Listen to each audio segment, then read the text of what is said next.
Okay, so welcome everyone. तो जैसे मैंने बताया, आज के इस सेमिनार में हम बात करेंगे पीएचडी प्रोसेस के ऊपर। मेरे पास तीन गेस्ट हैं।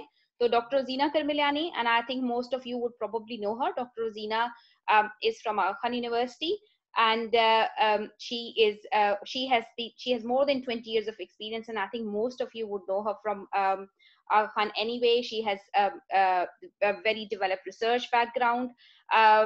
And she has a background in policy management, and she did studied from Aga Khan University and then from University of Minnesota. At the moment, she's working as a professor at School of Nursing and Midwifery and CHS. She's also working as an interim dean of the School of Nursing and Midwifery, Aga Khan University. So thank you so much for Dr. Zina for joining us. So Dr. Zina is going to tell us about the PhD process, not only from the perspective of Pakistan. So what are the admission requirements, और कौन सी ऐसी चीजें जो आपको पता होनी चाहिए जब आप admissions के लिए apply करते हैं. Then also I have Ehtesham Yunus. Ehtesham इस वक्त जो है वो कनाडा में बेस्ड हैं, and he is a doctoral candidate at Faculty of Nursing and Research Assistant at the School of Social Work at Memorial University in Newfoundland, Canada. He has also worked as a junior lecturer at Shifa College of Nursing, and he has completed his degree from Shifa College of Nursing as well, Islamabad, Pakistan, and he is an active researcher and career advisor for graduate level education. Then I also have Salma Rahman. Salma is a PhD candidate at University of Hull. She is near completion of her PhD, and she has looked at dementia and developed an intervention looking at feeding difficulties associated with dementia, and how can we actually reduce those feeding difficulties. So these are the three candidates that we have, and I've told you about myself. So myself and Dr. Zina will give you a little bit of overview of what PhD process from the perspective of being a PhD supervisor, and what is it that we look for. And Salma and Ehtesham will both talk about from the student experiences, and based on what they have found useful, and the kind of stuff which they, in terms of the kind of things which they have learned in the admission process as well as application process. कौन सी चीजें ऐसी हैं जो helpful हैं और कौन सी चीजें ऐसी हैं जो helpful नहीं हैं और शायद आपको नहीं करनी चाहिए. ठीक है? If there is anyone who has got problem in understanding language या कोई ऐसा question है, अपने पास लिख लें. We are going to talk between Urdu and English, दोनों तरह की उसमें करेंगे, क्योंकि majority का जो हमारे जो audience हैं वो सारे उर्दू hopefully समझते हैं. But if there is any question, just keep a note and we will talk about it. So, Dr. Azina, I think we should start off from you कि PhD के process को लेके सबसे पहले जो मेरे ख्याल में किसी को अपने आप से सवाल पूछना चाहिए कि आपको PhD का पर्पस क्या है और आपको PhD करनी क्यों है. तो it would be really great अगर आप थोड़ा सा इस पे बात करें कि PhD का कौन से ऐसे सवालात हैं कि जब आप एडमिशन के लिए अप्लाई करने जाते हैं किसी भी PhD प्रोग्राम के लिए, तो कौन सी ऐसी चीजें हैं कि जो आपको अपने आप को पूछने चाहिए with regards to admission criteria, और वैसे भी अपनी सेल्फ रिफ्लेक्शन के लिए भी.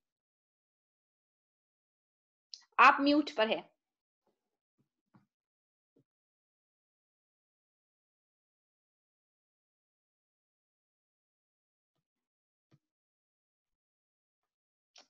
ठहरे, मैं देखती हूँ. मैं आपको अनम्यूट करने की कोशिश करती हूँ.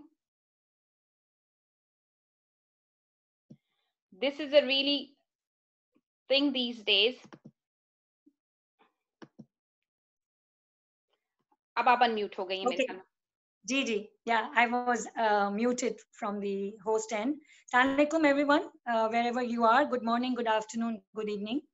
And I'm really happy and delighted that Parveen, you have invited myself and the others for this important topic. And also you created this group, the network where the nurses can upgrade their higher education as well as work towards the research. So first of all, I would like to say that this was really an action group, that as soon as the group formulated, there was a topic and the whole week of discussion, and then the second topic, and then very quickly we reached to the action. So I'm very delighted to be part of an action-oriented delivery-based group, and you have taken the organization and the leadership. So I appreciate that. So in terms of PhD, So I would say that कि जब आपने सोचा कि मुझे PhD करना है, once you started thinking that now I'm ready for PhD, you should be asking yourself 3 questions minimum to start with. So ask yourself why you want to do PhD. तो पहले ये कि अच्छा मैंने मास्टर्स कर लिया है और शायद मैं PhD कर लूँ तो मेरा जॉब टाइटल बढ़ जाएगा या सैलरी बढ़ जाएगी या मेरी ग्लोबल मार्केट हो जाएगी. These are very all important areas. But you should think that where do I see myself down the road in 5-10 years. So for example, if you are in a school of nursing in the academic environment and you know that you will be teaching and you will be doing research and scholarship and that's your bread and butter and that's what you love and enjoy doing it, you are so then PhD ke bagair guzara hi nahi. Then if you're not doing PhD, you will be perish very soon. Because to remain in academia and to remain connected to the international global market in the academia, PhD is extremely important. If you are in a clinical area and you love doing the practice, clinical evidence-based research, then you should consider doing DNP, doctorate in nursing practice. So then that's a doctorate level degree, but in practice area, and you will learn and gain more in the clinical practice and the evidence-based. If you are someone who is enjoying the bedside nursing and policy and management, you are the one who are doing the hospital administration, then perhaps if you have done masters in nursing, you may want to do masters in hospital administration. You may want to do masters in public health administration if you are in policy. You don't necessarily need a PhD. Maybe you need 2 masters and experience. So first of all, establish that whether PhD is important for you or not. Once you have established that PhD is important, the second question is, where do I do PhD from? So then you start searching. In that search, you have to consider that this is a higher education. This is not pre-service education. Therefore, you have to think, what are my support systems? Where the finances is going to come from, whether my family will migrate with me or not, whether I will be, what kind of decision making within the family structure and support system I can do. And based on that, first decision is that I want to do PhD from Pakistan, or I can do it from anywhere. Once you establish that, then start going on the Google or websites and then look at what these countries offer. So most of the countries' requirement for the PhD is that you need to have masters in a related area. So for example, if you want to do PhD in nursing, you should have PhD in nursing, masters in nursing to be able to move to PhD in nursing. Sometimes, so for example, I did masters in public health policy and management and I wanted to do PhD in nursing. So my advisor guided me that you'll need a lot of prerequisites for masters in nursing to be able to do PhD in nursing. So you may be getting ready and prepared for doing a PhD in an area without knowing that you have to do the prerequisites. So keep that in mind. Also, when you're selecting a university, I would say that this is again higher education. So your support systems are important. So look at the university listings. And one thing for the PhD admission, which is extremely important, at times we consider maybe our portfolio wasn't good, maybe our grades were not good, but the only thing maybe that you did not find a research match person in the other university and therefore you did not get the admission. So it is important to identify your research area and then match a faculty. So go on the faculty list in the profile of the university and see if that university is interested in an international student, if they have faculty members who are open to international students, and if their research interest area matches with yours, and then you write to them. And once they agree that, okay, that's a good idea, you can apply. So to me, that's a first step. Usually people do that's a last step and then they get frustrated कि हमारा admission नहीं हुआ. So that's really, really important that you do that. Also, you find out that in future where you want to stay. So if you want to do 7 years or 6 years of PhD from somewhere, you may want to stay in that country. So think from that direction if you want to. And if you have learned entire life from Pakistan, you may want a different school of thought. You may want to come back to Pakistan, but need a different school of thought. So that's also very important. So I'll stop here and I'll take the next question if Parveen has for me. And then I can take you through further eligibility criteria which you need to prepare yourself. I think, thank you so much, Dr. Zina. If you can take a couple of minutes to describe maybe eligibility criteria जो है, किस तरह का admission criteria, maybe you could use example of a couple of universities in Pakistan, if that's okay, because I think people are looking for that sort of aspect as well. Sure. So there are only 2 right now approved PhD programs in Pakistan, Al Khan University and Shifa International. So You mean Shifa, with regards for to our nursing? in regards to specifically to nursing. Yeah. So otherwise, Karachi University is the oldest university in Sindh. Jamshoro is there, and in Lahore, University of Lahore Health Sciences. There are many other universities. So there are about 24 universities in Pakistan, and the oldest, to my knowledge, is Karachi University, which is offering PhD in a range of areas. But in terms of the nursing, there are only two HEC approved PhD programs. Shifa International, which is starting this year, has started and called for admission applications this year, and AKU started some 4-5 years ago, and we have about 6 students in pipeline, and we are opening our admission cycle. It is already open. So during the most of the admissions in the public and private sector, there are some kind of eligibility criteria. So one criteria which HEC has set for Pakistan is about 18 years of education. And most of the countries also have similar kind of criteria that you should have masters, you should have 4-year undergrad. And if you don't have a 4-year undergrad, then you should have a diploma. Moving to a undergrad program, which composite gives you the accreditation for a 4-year undergrad and a 2-year masters. Masters should be a thesis based. If masters is not a thesis based, you'll go through the MPhil route and not the direct route of PhD. So MPhil then PhD. So there is an intermittent between masters and PhD if you are not fulfilling the requirement. Also, if you're not fulfilling the requirement of GPA, then again there is an MPhil. MPhil gives you the enrichment criteria and availability that you increase your bar of GPA or the grades or first division, and then you come into the PhD program. So masters, MPhil, PhD, or masters or PhD. There are countries in US and Australia who take from the 4-year BScN to PhD also. So this is a fast track PhD program where it takes students from the BScN or MBBS or some other undergraduate programs and take you through the PhD. It's called the accelerated program, and it has its own criteria where you can fulfill.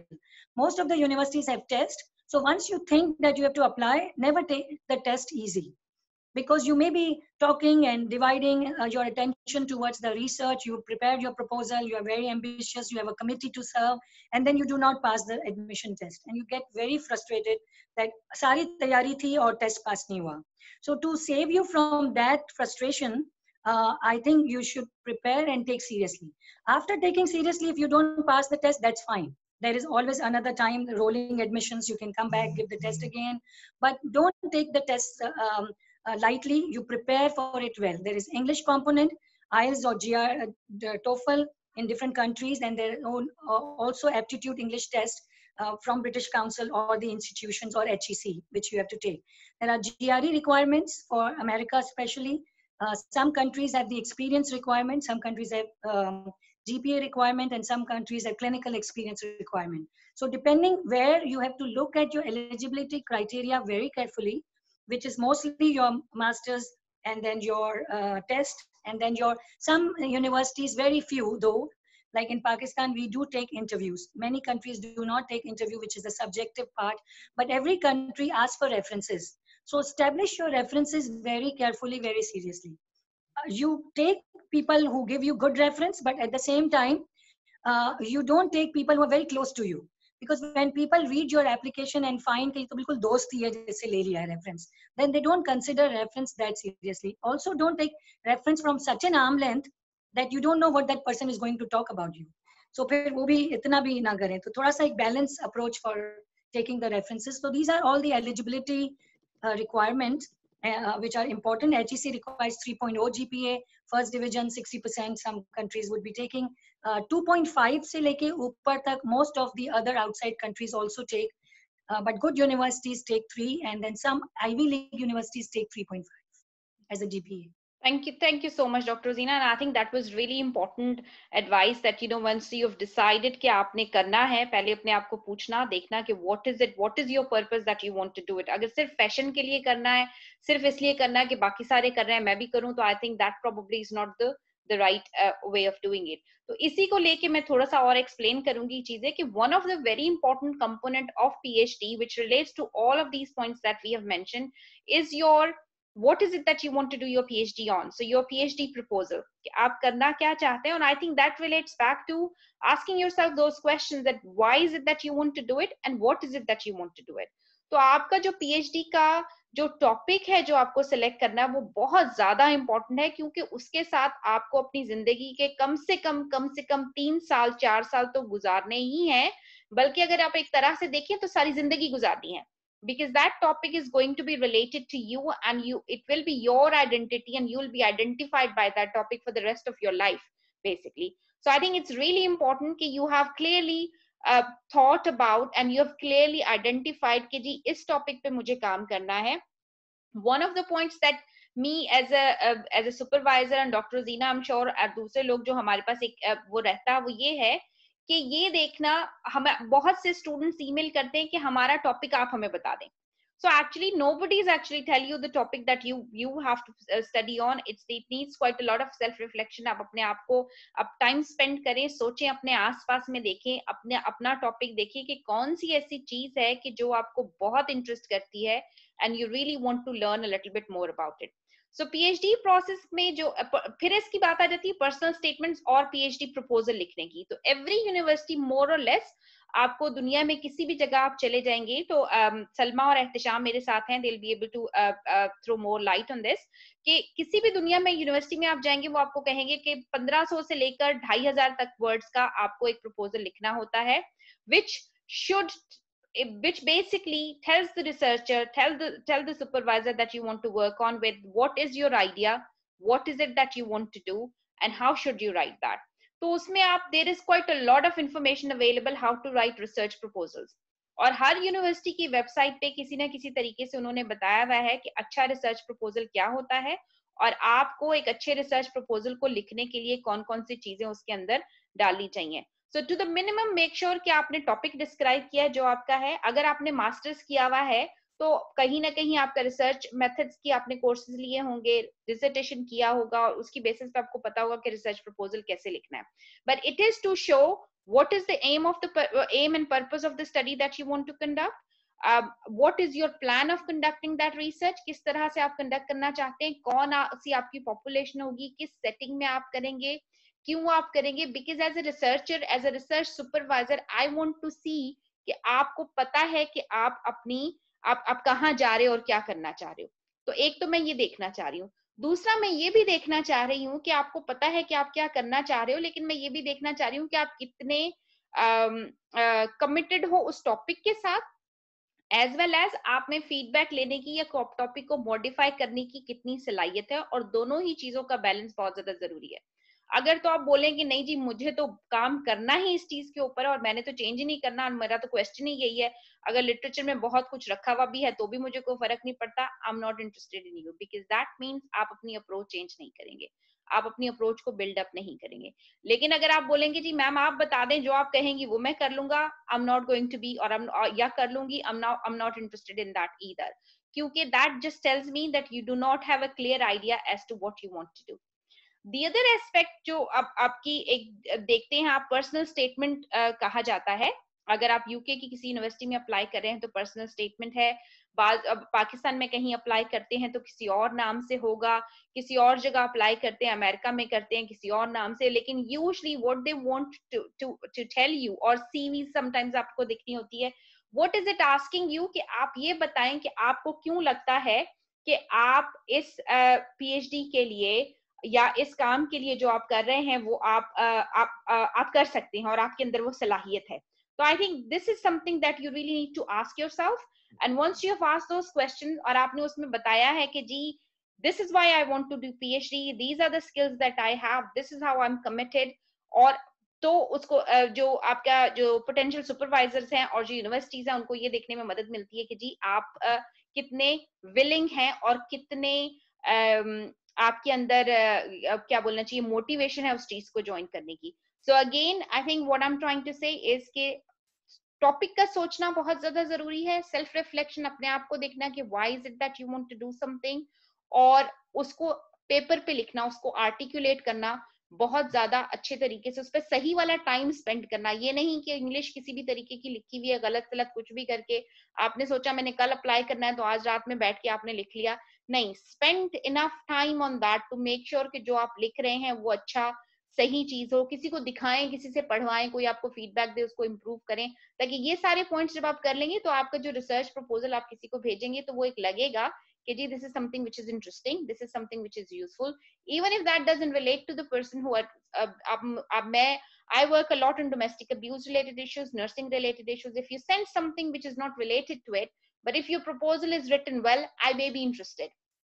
I may be interested in asking you a little more about it, और उसके बारे में मैं आपको देखने की कोशिश करूं. But if your proposal is not written well, I will not be interested in exploring that at all in any ways. So I think these are some of the tips that I wanted to give you. I wouldn't want to take a lot of your time in terms of इसी पे, तो अपने अगले speaker के पास चलते हैं. If you have got any questions, please make sure that you write it down, और फिर हम आपके वो सवाल लेना शुरू करते हैं. आप ये सवालात चैट बॉक्स में भी लिख सकते हैं. Once we have finished talking, we can start taking question one by one और उसको आंसर करने की कोशिश करेंगे. एहतशाम, आपकी तरफ आते हैं. I think you were going to tell us about अब थोड़ा सा इसको चेंज करने की, क्योंकि अभी तक मैंने और रोजीना ने सबको ये बताया कि क्या करना चाहिए, तो शायद आप अपने बहुत अच्छा है कि आप ये बताएंगे कि क्या नहीं करना चाहिए. So I think that would be, you've got few minutes to talk about that. और तो please go ahead. मैं आपको unmute कर देती हूँ जी. बहुत बहुत शुक्रिया डॉक्टर परवीन. मैं ज्यादा टाइम नहीं दूंगा. मैंने 6 पॉइंट्स प्रिपेयर किया. मेरा ख्याल है काफी सारी बातें जो ना ऑलरेडी डॉक्टर रोजीना ने और डॉक्टर परवीन अली ने मेंशन कर दी हैं. मैं स्टार्ट करूंगा सबसे पहले यूनिवर्सिटी रैंकिंग के साथ, जो हमारी ऑब्सेशन है, और खास तौर पे ये मेरा ख्याल है रिजल्ट है HEC के क्राइटेरियाज का, क्योंकि जब हायर एजुकेशन कमीशन पाकिस्तान में लोगों को मोटिवेट करता है PhDs के लिए, तो उन्होंने मतलब एक लिस्ट डेवलप की हुई है कि इन यूनिवर्सिटीज में अगर आपका एडमिशन होगा तो हम आपको फंडिंग देंगे और आप जा सकते हैं फिर पाकिस्तान से बाहर PhD के लिए. तो यूनिवर्सिटी रैंकिंग QS रैंकिंग को बहुत ज्यादा लोग एम्फसाइज करते हैं. फिर उसके बाद आपके पास टाइम्स न्यू हायर रैंकिंग आ जाती है. तो लोग बजाय ये कि यूनिवर्सिटी की सिलेक्शन आप इस बेसिस पे करें कि वो हायर रैंक में आती है, आपकी जो यूनिवर्सिटी की सिलेक्शन PhD की होनी चाहिए वो आपके प्रोग्राम ऑफ रिसर्च की होनी चाहिए. अगर आप इंटरेस्टेड है, लेट्स से आप मिक्स मेथड पे कुछ काम करना चाहते हैं, आप मेथडोलॉजिकल रिसर्च करना चाहते हैं, तो ये नहीं कि हार्वर्ड में जाके वो करेंगे. हार्वर्ड में वो प्रोग्राम अवेलेबल नहीं होगा. आपको वो यूनिवर्सिटी ढूंढनी पड़ेगी जहाँ पे स्ट्रॉन्ग मिक्स मेथड्स पे काम हो रहा है. इसी तरह से अगर आप नर्सिंग से रिलेटेड, लेट्स से आप डिमेंशिया पे काम करना चाहते हैं, तो बजाय ये कि आप जाके कैम्ब्रिज यूनिवर्सिटी पे अप्लाई करें, आपको ऐसी यूनिवर्सिटी में अप्लाई करना है जहाँ पे डिमेंशिया पे बहुत ज्यादा ऑलरेडी काम हो चुका हुआ है. तो प्रोग्राम ऑफ रिसर्च के बेसिस पे अगर आप यूनिवर्सिटी चूज करते हैं तो आपके चांसेस जो एक्सेप्टेंस के वो ज्यादा हो जाते हैं, बजाय ये कि सिर्फ यूनिवर्सिटी रैंकिंग की बेसिस पे आप सिलेक्ट करें. दूसरा जो पॉइंट है वो ये है कि हम पोटेंशियल मेंटर्स जब सिलेक्ट करते हैं कनाडा में, और मुझे नहीं पता कि यूके का क्या सिस्टम है, लेकिन कनाडा में यूजुअली ये होता है कि आपकी रिक्वायरमेंट होती है कि आप PhD में एंट्रेंस से पहले आपको अपना पोटेंशियल सुपरवाइजर आइडेंटिफाई करना होता है. आपको उनसे बातचीत करनी होती है. वो आपको एक लेटर देते हैं, कंफर्मेशन लेटर. वो आपका लेटर जो है वो आपकी एप्लीकेशन के साथ सबमिट होता है.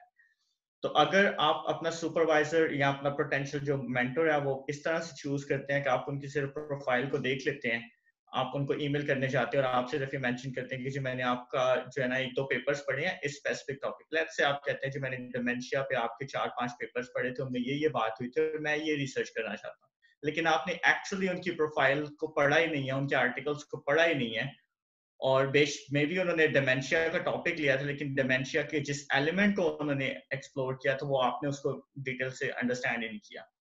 तो अगर वो अंडरस्टैंडिंग आप नहीं लेंगे और सिर्फ प्रोफाइल्स को रीड करके और ईमेल कर देंगे, तो या तो आपकी ईमेल सीधी उनके ट्रैश बॉक्स में चली जाएगी, और या फिर वो पढ़ेंगे और आपको कहेंगे जी आई एम नॉट इंटरेस्टेड.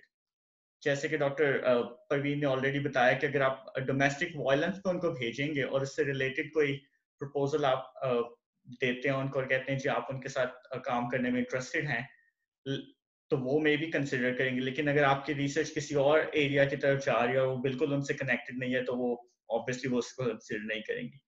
तीसरा पॉइंट है कि ये हमारा है अलमिया पाकिस्तान में खास तौर पे कि हम एक ही चीज को जो है ना मल्टीपल जगह पे भेज देते हैं. आपने ईमेल में, लेट्स से आपने एक ईमेल लिखी, डॉक्टर परवीन ने लिखा कि आप उनके साथ काम करने में इंटरेस्टेड हैं, लेकिन आपने बाद में वही ईमेल जो है उसमें 2-3 चीजें चेंज की, नाम चेंज किया सुपरवाइजर का, प्रोग्राम ऑफ रिसर्च चेंज किया, और साथ ही उन्हीं के यूनिवर्सिटी में 2-3 और लोगों को भी भेज दी. अब आपने एक ही ईमेल जो है वो 10-12 लोगों को भेजी हुई है कि कोई ना कोई तो मुझे सिलेक्ट करेगा ना, कोई ना कोई मुझे हाँ करेगा और मैं साथ में अपना प्रोग्राम जो है वो स्टार्ट कर दूंगा। ऐसा नहीं करें।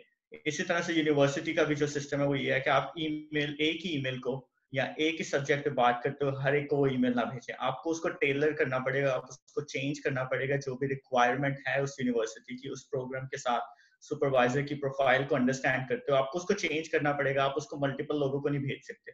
सुपरवाइजर्स आपस में बात करते हैं। एक तो नर्सिंग का अगर मैं एग्जांपल लूं तो नर्सिंग में ऑलरेडी सुपरवाइजर्स की कमी है, बहुत एक्सट्रीम शॉर्टेज है पीएचडी नर्सेस की। तो अगर आप एक यूनिवर्सिटी में आपको 5-6 नजर आ रहे हैं सुपरवाइजर्स और उनमें से आप 5 को ईमेल कर देते हैं, वही ईमेल आपने चेंज भी नहीं की बिल्कुल, तो वो 5 आपस में जब बात करेंगे तो आपका चांस उस यूनिवर्सिटी में एंट्री का भी जो है ना वो बहुत कम हो जाएगा। तो ये चीज नहीं करें। फिर चौथा जो पॉइंट है, एकेडमिक ग्रेड्स के साथ भी हमारी बहुत सारी ऑब्सेशंस हैं। मैं जब अंडर ग्रेजुएट में अभी था तो उस पर भी यही थी जी, एकेडमिक ग्रेड, जीपीए हायर कर लो, जीपीए में ठीक है, जीपीए इंपॉर्टेंट है, लेकिन जीपीए के साथ और बहुत सारी चीजें इंपॉर्टेंट हैं। और जो दूसरी इंपॉर्टेंट चीजें हैं वो आपके पर्सनल स्टेटमेंट्स हैं, आपके लेटर्स ऑफ रिकमेंडेशन हैं। कुछ यूनिवर्सिटीज इंटरव्यूज करती हैं तो इंटरव्यूज में आपकी परफॉर्मेंस है। और लेटर्स ऑफ रिकमेंडेशन में कुछ चीजें डॉक्टर रोजीना ने डिस्कस की हैं। एक दो चीज मैं जो मेंशन करूंगा वो ये है कि मोटिवेशन लेटर में कभी भी ऐसे गोल्स ना लेके आए जो आप अचीव नहीं कर सकते। फॉर एग्जाम्पल ऐसा नहीं कहिए जी मैं जो वर्ल्ड क्लास रिसर्चर बनूंगा पीएचडी के फौरन बाद और मेरी रिसर्च है ना वो बहुत ज्यादा इम्पैक्ट करेगी पूरी दुनिया को। पॉसिबिलिटी नहीं है, क्योंकि पीएचडी सिर्फ एक पार्ट है उसका और उसकी बेसिस पे आपने आगे जाके और काम करना है। तो रियलिस्टिक रहें, ग्राउंड वर्क करें, बहुत बड़ी बड़ी बातें नहीं करें अपने पर्सनल स्टेटमेंट में या मोटिवेशन लेटर में। और अक्सर मैंने देखा है कि कुछ लोग ऐसा भी करते हैं कि वो जब मोटी पर्सनल स्टेटमेंट लिखते हैं तो उसमें यूनिवर्सिटी की तारीफ ज्यादा कर रहे होते हैं बजाय ये कि अपने बारे में बता रहे होते हैं। तो अगर आप यूनिवर्सिटी की तारीफ करते हैं कि जी यूनिवर्सिटी बड़ी अच्छी है, प्रोग्राम बड़े अच्छे ऑफर होते हैं, मैं यहाँ पे काम करना चाहता हूँ, तो उसका कोई फायदा नहीं। आप अपने बारे में कुछ भी नहीं बता रहे हैं जो आपके स्पेशली जो इवेलुएटर्स हैं, तो ये चीज नहीं करें। फिर रिकमेंडेशन लेटर्स का भी अगेन, जैसे कि 2-3 प्रोग्राम्स की डिस्कशन हुई है, डीएनपी की डिस्कशन हुई है, पीएचडी की हुई है और किसी और डिसिप्लिन में हुई है। तो डीएनपी प्रोग्राम की जब आप बात करते हैं डॉक्टर ऑफ नर्सिंग प्रैक्टिस की, तो यूजुअली लोग क्या करते हैं, वो जो फ्रेंड से लेटर्स ऑफ रिकमेंडेशन लिए हैं, जिससे जान पहचान अच्छी थी, जिसके साथ अच्छा रिलेशनशिप था, उससे लेटर ले लिया। होना ये चाहिए कि अगर आप प्रैक्टिस ओरिएंटेड पीएचडी पे जा रहे हैं, जैसे डीएनपी करना चाहते हैं या किसी और प्रैक्टिस फील्ड में जा रहे हैं, तो कोशिश करें कि आपके लेटर सिर्फ एकेडेमिया से ना हो, आपके लेटर्स ऑफ रिकमेंडेशन या रेफरेंस जो हैं वो ऐसे लोगों से हो जो कि वाकई आपके प्रोग्राम से भी कनेक्ट करते हैं। लेट्स से मैं डीएनपी में अप्लाई करना चाहता हूँ तो मे बी एक लेटर जो है मैं एकेडेमिया से ले सकता हूँ, लेकिन दूसरा लेटर जो है वो मुझे ऐसे पर्सन से लेना जिसने प्रैक्टिस में काम किया हो। तो प्रैक्टिस ओरिएंटेड लेटर आपके होने चाहिए। इसी तरह से अगर आप पीएचडी भी अप्लाई करते हैं तो एक एकेडेमिया से ले लें, एक आप प्रैक्टिस ओरिएंटेड ले लें। आप इस तरह से कर सकते हैं कि आप कनेक्ट कर लें अपना जो आपका प्रोग्राम ऑफ रिसर्च है जिस पे आप काम करना चाहते हैं उस एरिया में। अगर आपको लगता है कि किसी मैनेजर के साथ आपका अच्छा रिलेशनशिप था और लॉन्गर इंटरेक्शन था, वो आपको एक अच्छा लेटर ऑफ रिकमेंडेशन लिख के दे सकते हैं, तो आप उन मैनेजर से बात कर लें और वो आपको उस प्रैक्टिस एरिया में आपको एक लेटर दे देंगे। आप दूसरा अपने प्रोफेसर से ले लें, कॉलेज के डीन से ले लें, वो फिर आप एक एकेडेमिया से लेटर ले लें। पब्लिक हेल्थ में काम करना चाहते हैं तो ऑफ्टन जो है ना लोग वो पब्लिक हेल्थ रिलेटेड लेटर्स जो है वो एकेडेमिया से ले लेते हैं, उन लोगों से जो नर्सिंग में पीएचडी करके बैठे हुए हैं या जिन्होंने नर्सिंग में जो एक्सपर्टीज हासिल की हुई है, बजाय कि किसी ऐसे जिसने कम्युनिटी हेल्थ में काम किया हो, जिसने वाकई पब्लिक हेल्थ या एपिडेमियोलॉजी में काम किया हुआ है। तो इस तरह के जब लेटर्स आते हैं तो यूजुअली, क्योंकि कुछ यूनिवर्सिटी जब इंटरव्यूज नहीं करती हैं और उन्होंने इवेलुएशन आपकी जो करनी होती है वो आपके लेटर्स की बेसिस पे करनी होती है। तो अगर आपके लेटर्स जो वो बिल्कुल आपके प्रोग्राम ऑफ रिसर्च से मैच नहीं कर रहे, आपकी मेंटर की प्रोफाइल से मैच नहीं कर रहे, तो वो एक कंसिस्टेंसी नहीं आती आपकी एप्लीकेशन में, कोई लॉजिकल फ्लो नहीं नजर आ रहा होता। उनको ये इंप्रेशन मिलता है कि आपने बस क्या किया जी, मल्टीपल जगह से जहां जहां से मौका मिला इकट्ठा किया, सारा कुछ कंबाइन करके तो एक एप्लीकेशन सबमिट कर दी। तो उससे आपके चांसेस जो है ना वो ऑटोमेटिकली जो है वो बिल्कुल लो हो जाते हैं। और छठा जो पॉइंट है वो प्रपोजल का है, रिसर्च प्रपोजल का। अगेन प्रोग्राम ऑफ रिसर्च बहुत सारे होते हैं। एक चीज जो मैं सजेस्ट करता हूँ वो ये है कि आप ट्रेंड्स को भी देखें। अपने इंटरेस्ट इंपॉर्टेंट है, लेकिन up to date trend literature से जरूरी है कि प्रपोजल सिर्फ ये नहीं कि मैं सिंपल जो है वो एक क्रॉस सेक्शनल सर्वे करना चाहता हूँ, क्वालिटेटिव स्टडी करना चाहता हूँ इसको अंडरस्टैंड करने के लिए, ठीक है, इंपॉर्टेंट है, लेकिन ये भी देखिए क्या उसकी इंटरनेशनल रेलेवेंस भी है कि नहीं है। मैं एक एग्जांपल देता हूँ, जैसे कि मैंने जब स्टार्ट किया था अपना, तो इनिशियली जो मैं काम करना चाह रहा था वो मेरा ब्रॉडर फोकस था कंपैशन पे काम करने का, लेकिन अब कंपैशन बहुत ब्रॉड है। उसके बाद जब मेरा सब्सटैंशियल एरिया डेवलप हुआ, तो क्योंकि मेरी एक फील्ड थी नॉलेज ट्रांसलेशन और इम्प्लीमेंटेशन साइंस, तो मेरी अपने सुपरवाइजर के साथ जो डिस्कशन हो रही थी वो ज्यादा ये हो रही थी, वो उनको ये लग रहा था कि मैं इम्प्लीमेंटेशन साइंस पे प्रपोजल लिखूंगा क्योंकि मैं मेथोडोलॉजिकल रिसर्च मुझे करनी चाहिए। लेकिन जब हमने सुपरवाइजरी कमेटी डेवलप की, तो जो हमारे मेरे कमेटी मेंबर जो थे उन्होंने फिर इस चीज को रेज किया कि पीएचडी आपकी नर्सिंग रिलेटेड है, आप इम्प्लीमेंटेशन साइंस पे मेथोडोलॉजिकल रिसर्च कर भी सकते हो, लेकिन फिर आपका नर्सिंग का फोकस खत्म हो जाता है। तो बजाय ये कि इम्प्लीमेंटेशन साइंस पे रिसर्च करने के, आप कंपैशन को ही फोकस करोगे और आप इम्प्लीमेंटेशन साइंस को उसमें यूज करोगे, तो प्रपोजल्स आपके चेंज होते हैं जब आप कमेटी के साथ बातचीत करते हो, लेकिन इंपॉर्टेंट होना चाहिए आपका प्रपोजल। बजाय ये कि सिंपल एक टॉपिक जो आपने कहीं से एक आर्टिकल पढ़ा था, एक आर्टिकल के बेस पे आपने प्रपोजल डेवलप कर लिया और उसको रेप्लिकेट करने चले गए, जी पाकिस्तान में ये स्टडी नहीं हुई तो मैं इसको प्रपोज कर देता हूँ, चलो जी मैं पाकिस्तान में ये स्टडी कर लूंगा। ऐसा नहीं करें, क्योंकि आपको इंटरनेशनल रेलेवेंस भी देखनी है उस प्रोजेक्ट की, कि क्या उसका किसी और को फायदा है कि नहीं है, सिर्फ आपको फायदा नहीं होना चाहिए उस चीज का। तो ये कुछ इंपॉर्टेंट पॉइंट्स हैं। बाकी मैं हैंड ओवर कर देता डॉक्टर प्रवीण को, बाकी कोई क्वेश्चंस होंगे तो आप पूछ लीजिएगा। ठीक, thank you Ehtesham, very very useful advice. तो आई थिंक अगर आप देखें तो बहुत सारी चीजें हमने सिमिलर किस्म की डिस्कस की हैं, हमारे आप में से थ्रेड्स निकाल सकते हैं। एक चीज जो एहतशाम ने की कही और मैं उसको पिक करूंगी कि ये जो इश्यू है ना क्रॉस सेक्शनल सर्वेज का, और खास तौर पे पाकिस्तान से जो हमारे पास आती हैं रिसर्च की जो चीजें या लोग इंटरेस्टेड होते हैं, usually they are interested in critical thinking, usually they are interested in कि जी मुझे क्रिटिकल थिंकिंग पे करनी है, या मुझे टीचिंग नर्सिंग टीचिंग पे करनी है, या इस तरह के टॉपिक्स हैं जो कि बेचारे बहुत ज्यादा जिस पे काम मौजूद है। और यूजुअल एक आर्ग्यूमेंट लोग ये देते हैं कि जी पाकिस्तान में इस पे काम नहीं हुआ हुआ। आपको अपने आप से सवाल ये करना है कि जो पीएचडी का जो प्रोसेस है, one of the reason that we want people to do PhD is to bring up new knowledge, something that helps and that adds into the body of knowledge के जो हम generate कर रहे हैं। तो अपने आप को ये सवाल करें कि जो आपका जो रिसर्च टॉपिक है वो क्या बॉडी ऑफ नॉलेज के अंदर एडिशन करता है कुछ या नहीं करता, मेथोडोलॉजिकली, क्वेश्चन वाइज, चीजों वाइज। बाज़ ये इफेक्टिव नहीं होता ये देखना कि जी ये वाला काम पाकिस्तान में नहीं हुआ। मैं आपको एक छोटी सी एग्जांपल देती हूँ before I ask Salma to do it. मैंने पिछले कुछ अरसे में एक जगह पे कॉन्फ्रेंस में एक बात करी थी, तो किसी ने कहा कि जी this is the study which I want to replicate in Pakistan, and the idea was the study was looking into कि लोगों का उस पे देखें हार्ट का साइज जो है वो कितना है, और वो उसका इम्पैक्ट बाकी जो, बिकॉज हार्ट का साइज डिपेंड करता है, दे वर गोइंग टू यू, और हाइट एंड वेट बंदे की डिपेंड करता है कि उसका हार्ट का साइज कितना है, and all that measures they want to use it to have some kind of medications की उस पे इम्पैक्ट डलता है। तो अब तक की जो रिसर्च है वो बहुत वेस्टर्न कंट्री से आई है कि जहाँ पे हमें उन लोगों का हाइट और वेट और हार्ट का साइज पता है और उसकी बेसिस पे मेडिकेशन की डोजेज जो है वो रखी जाती है। पाकिस्तान में वो रिसर्च नहीं है, एंड देयरफॉर जब आप मेडिकेशन पाकिस्तान में देते हैं तो वो उतनी इफेक्टिव नहीं होती लोगों के लिए जितनी की होनी चाहिए। तो now this is a very valid replication study, क्योंकि आप बोलेंगे कि जी इस पॉपुलेशन में हमें नहीं पता, तो इसलिए हमने ये वाली चीज करनी है और इसलिए हमने इसका पता करना है। लेकिन अगर आप इसको फॉर एग्जांपल बोलें कि जी हैंड वॉशिंग की प्रैक्टिसेस पाकिस्तान में लोगों को इफेक्टिव हैं या नहीं है, या उनको करनी चाहिए नहीं करनी चाहिए, तो पूरी दुनिया ने प्रूव कर दिया है कि hand washing is something that we all need to do and that is something proven. You have to ask yourself this question कि is that really important Pakistan के कॉन्टेक्स्ट में कि अब हम दोबारा से वो सारी रिसर्च करें। अब बोले जी क्रिटिकल थिंकिंग पाकिस्तान के नर्सिंग स्टूडेंट्स और मेडिकल स्टूडेंट्स के लिए इंपॉर्टेंट है या नहीं, तो पूरी दुनिया ने पता करके बता दिया कि critical thinking is something which is really important. तो what is it that you are adding to the body of knowledge, what is it that you are going to look for something which is not which we already do not know. तो I think वो थोड़ी सी चीजें सोचने की, समझने की और articulate करने की जरूरत होती है।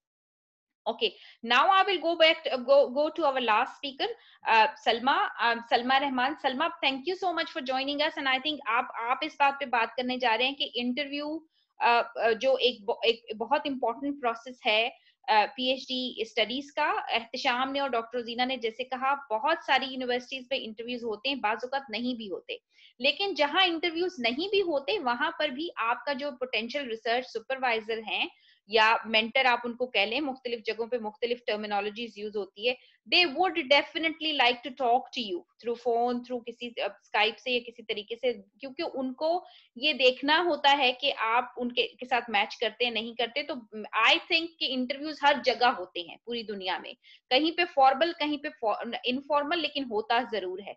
तो सलमा आपको ये बताएंगी अगले 6-7 मिनट में कि इंटरव्यूज देते वक्त आपको कौन सी चीजों का पता रखना चाहिए और ख्याल रखना चाहिए। जी सलमा, मैं आपको अनम्यूट कर देती हूँ जब मुझे आपका नाम मिल जाए तो।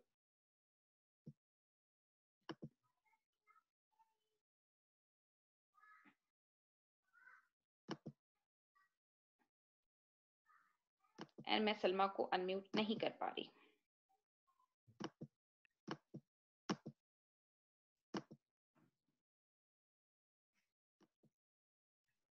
जी, I think now you are unmuted. Okay. Thank you very much for having me here. I would like to give you some information on PhD interview based on my experience. जो मुझे पता है कि यूके में interview होते हैं और उसमें ये होता है कि PhD interview, as we all know, that is a part of selection and very important part of our PhD application, and I think that will give you a positive and negative experience as well. And I believe that the majority of students are not successful in first attempt because there are a number of reasons. I will give you some example. Nowadays, first for I think most important, competition is very high, and lack of knowledge about their project, and students are not well prepared for their interview, and they cannot express their view effectively. So I think this is major issues होते हैं मतलब UK के अंदर, और यहाँ की university without interview आपको जो है एडमिशन नहीं देती हैं. And secondly, most of interviews are take place via Skype and Zoom. तो उसके लिए हमें क्या करना होता है, हमें जो है स्टेबल इंटरनेट की ज़रूरत है, माइक्रोफोन की ज़रूरत है, और इसके अलावा जो है हमें माइक्रोफोन और कैमरा होना चाहिए. एंड टॉप ऑफ दैट, जब आप अपने आप को पीएचडी इंटरव्यू के लिए प्रिपेयर करते हैं, you have to develop your question around your topic, and after that it is and focus on your verbal and non-verbal communication. And it is also important, I think, at the Sham cover this at the Sham to speak about this before interview. It is important to look at your supervisor work. That will help you to understand what they work, and then you will align your work with your supervisor, I think, which is very, very important. So during interview, you have to prepare. They will ask you general question, and as well as they will ask you about your research related question. Research related question, probably they will ask you like why you are interested in this topic, and how will you execute your research study, what obstacle might you will encounter during the research studies, how you will prevent these obstacles. So these type of questions they will ask you during the interview. Or in terms of personal question, they will ask you, tell us about your background, tell me, and they will also ask you about your strength and weakness, and you have to show flexibility around your flexibility in terms of they wanted to see, are you flexible to work other folks or not. So it is important when you are going for PhD interview, you have to strong grip on your topic. What are you doing, आपका जो topic है वो क्या है, उसमें जो है gaps कौन कौन से हैं, अगर उसकी आपको मेथोडोलॉजी पता होने चाहिए, आप मेथोडोलॉजी पता हो, और आप के टॉपिक में नोवेलिटी क्या है, what is new, something new you want to do in your study. And इसके अलावा जो है आपको to be honest with your topic, कि आपको अगर कुछ पता है और नहीं पता है कि यू हैव टू आपको डिस्कस करना होता है कि अपने सुपरवाइजर के साथ, एंड बिकॉज ये होता है कि जब आप पीएचडी करने जा रहे होते हैं तो पीएचडी में you are author and you have to take the responsibility of your topic and your research project. तो उसमें ये होता है कि जो सुपरवाइजर का रोल ये होता है कि वो आपको गाइड करता है, वो आपको बताता है, लेकिन उसमें ये चीज आपको, अगर आप वेल प्रिपेयर नहीं हैं, if you are not using critical thinking, if you don't know what is how you what is new, what you wanted to do new, what they call is how to, what is novelty in your topic, how do you explore your, how do you go and collect your data, what is ethical boundaries in your topic.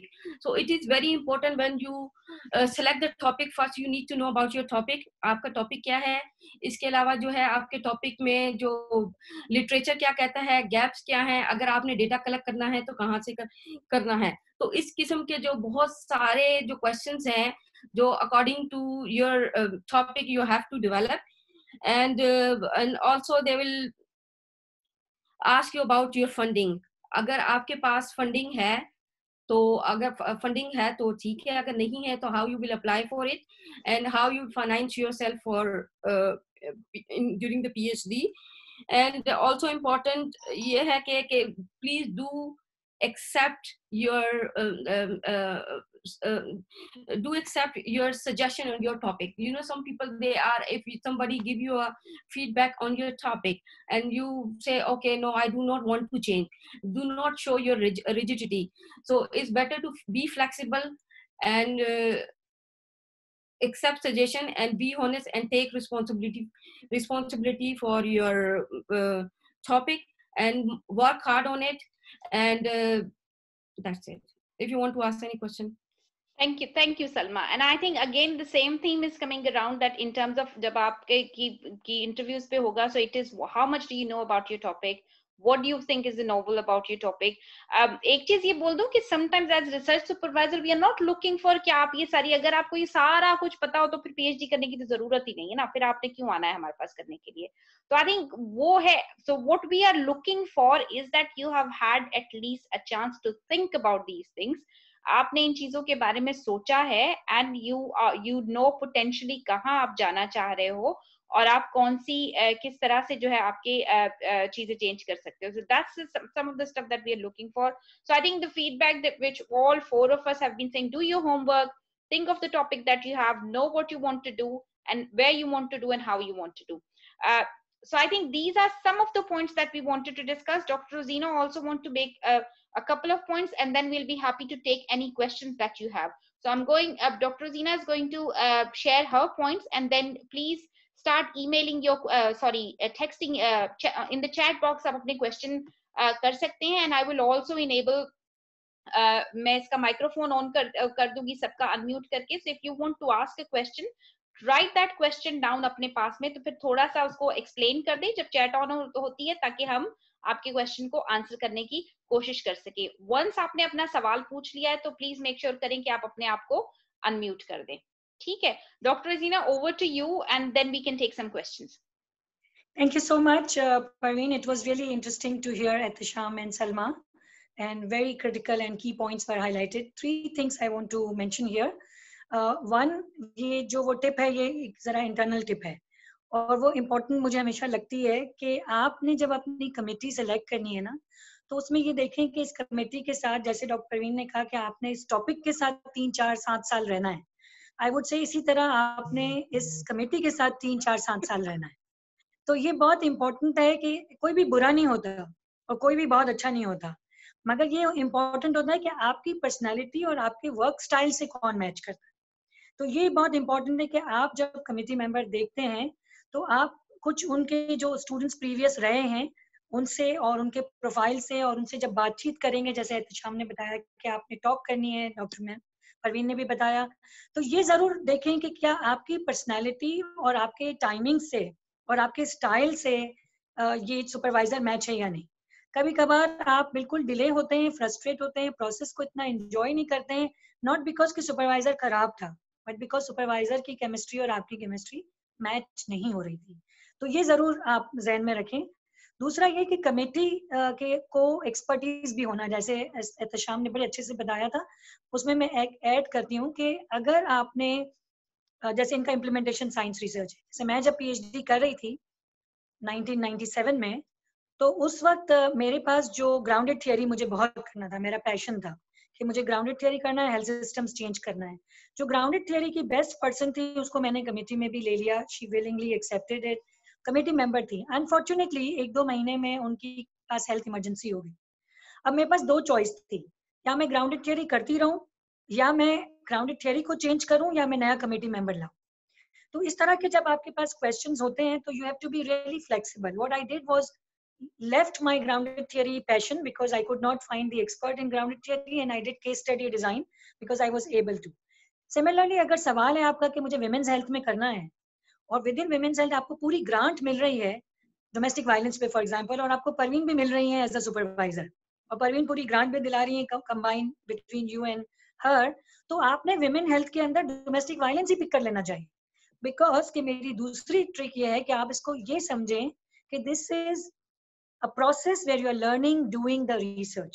This is not lifetime. तो उसको इतना broad और इतना rigid ना बनाएं, इसको ये बनाएं कि you are learning, you are entering into the field.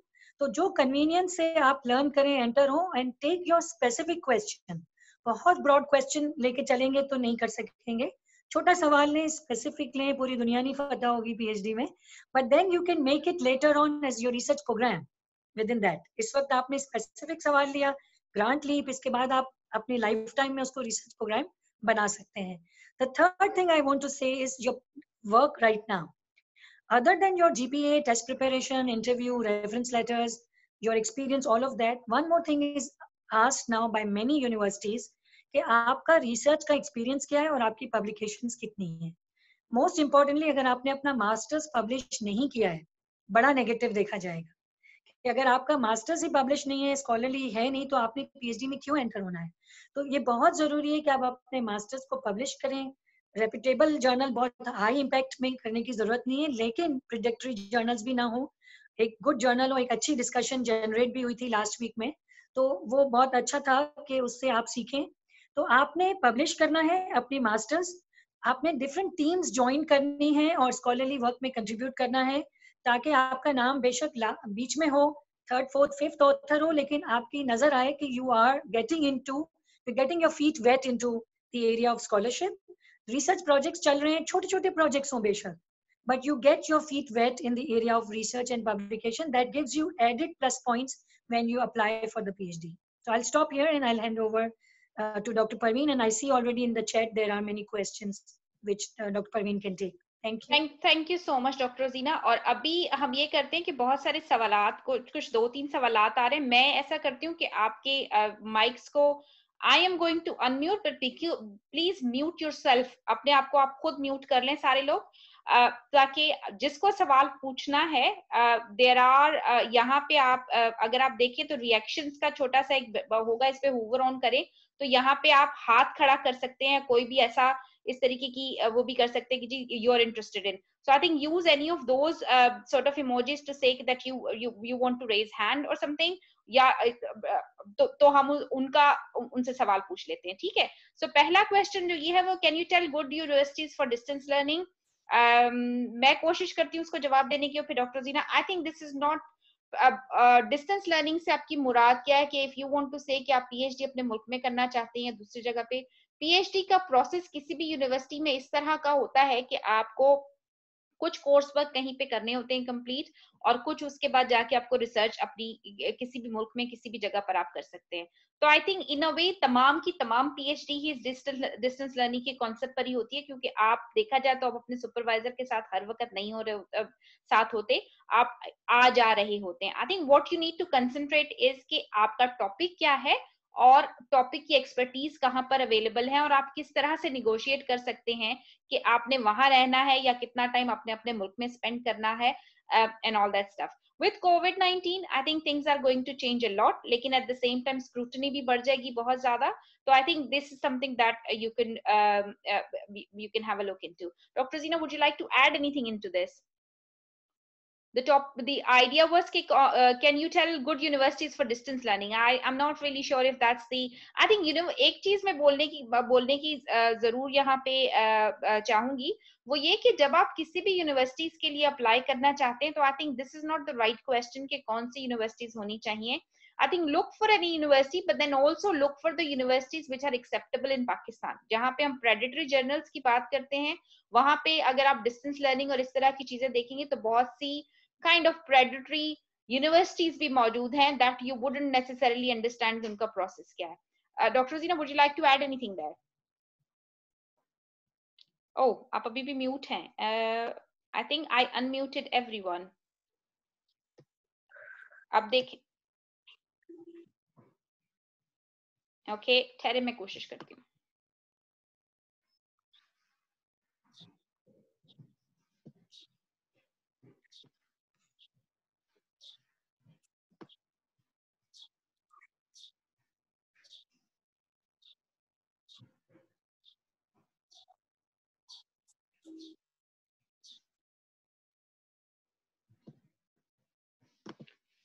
जी, अब देखें, आप अनम्यूट हुए.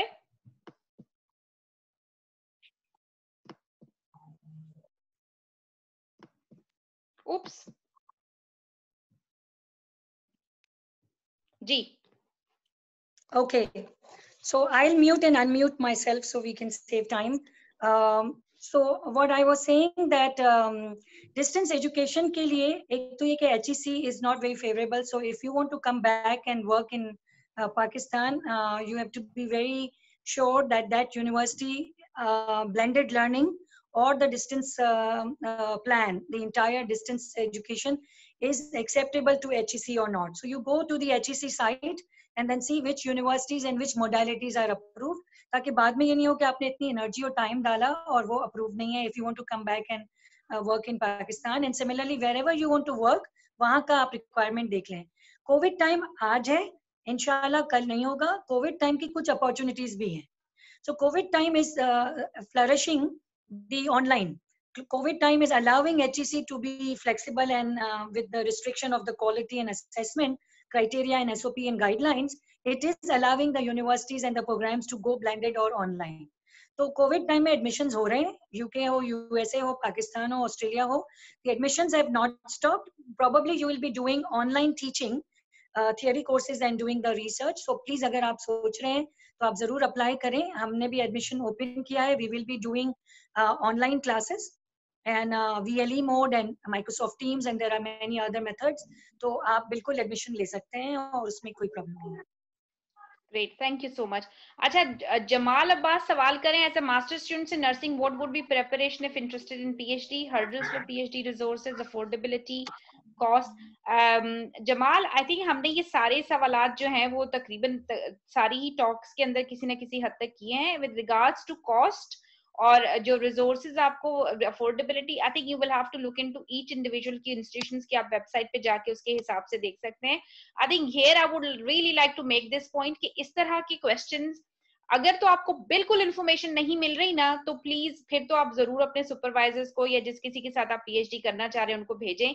लेकिन अगर आप पहले पूरी कोशिश करें कि अगर आप मेरे साथ पीएचडी करना चाह रहे हैं तो जाके यूनिवर्सिटी की वेबसाइट पे देखिए क्या फीस है, कितनी है, किस तरह से है, and then come and ask me those questions, because otherwise ऐसा लगता है कि जी आप अपना होमवर्क नहीं करना चाह रहे और आप दूसरे से यही वाले सवाल करते हैं.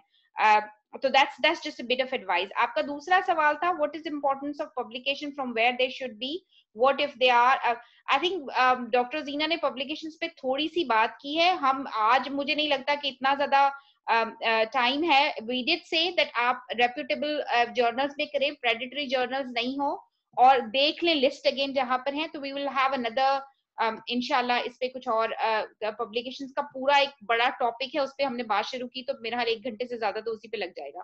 तो we can take it there. Doctor Jina से सवाल है, Why AKU is offering only few scholarships for PhD? I think it should be covered all seats for PhD students. आप फिर म्यूट हो गए.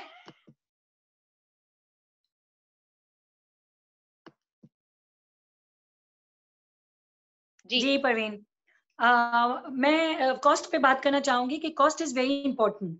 तो अभी मैं ये बता रही हूँ कि पाकिस्तान में at least for the next 4 years, अगर आप इमीडिएटली सोच रहे हैं, it's a good time because Shifa and AKU both are getting 4 scholarships for PhD each university for the PhD program. So nest ने भी हमें 4 seats दी हैं और हमें शिफा को भी 4 दी हैं.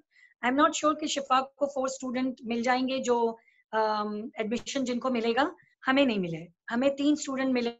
तो इसीलिए मेरा बहुत एम्फोसिस था कि पैसा सोचना इम्पोर्टेंट है, मगर उससे ज्यादा जो आज डॉक्टर परवीन ने ये सेशन अरेंज किया था अराउंड द प्रिपरेशन, वो बहुत इंपॉर्टेंट है. अगर स्टूडेंट होगा तो फिर स्कॉलरशिप मिलेगी.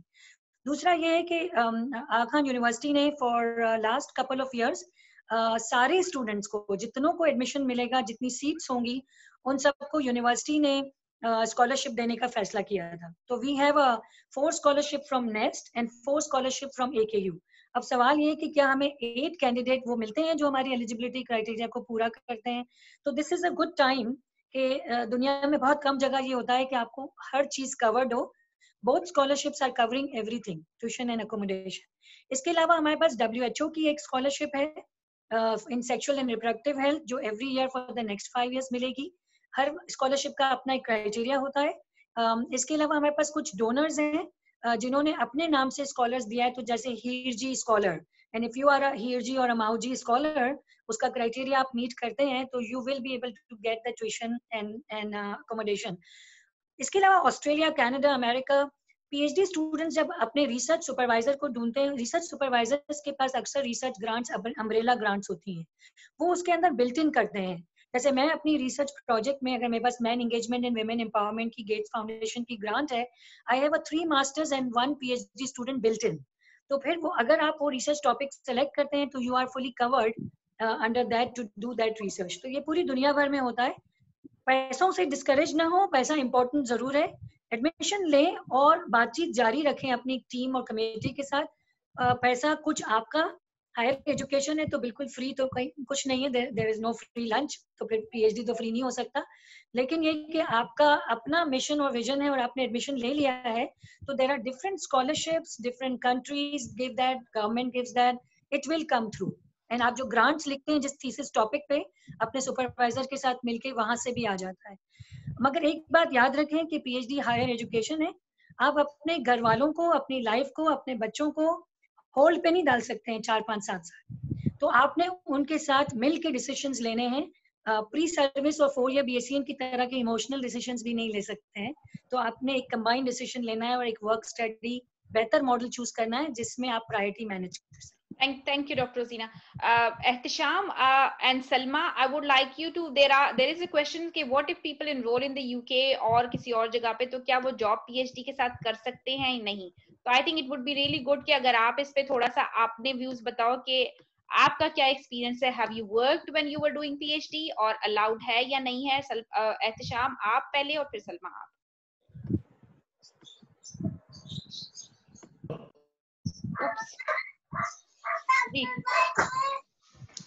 जहाँ तक कनाडा का सवाल है, यहाँ पे एक तो ये है कि फंडिंग की बहुत सारी बातें आ रही है, बहुत सारे क्वेश्चंस आ रहे हैं. तो कनाडा में ये है कि तो टैप से पानी लेके डालो प्लीज. कनाडा अपने मोबाइल, अपने, अगर आप बात नहीं कर रहे जो लोग, तो अपना खुद म्यूट कर लें.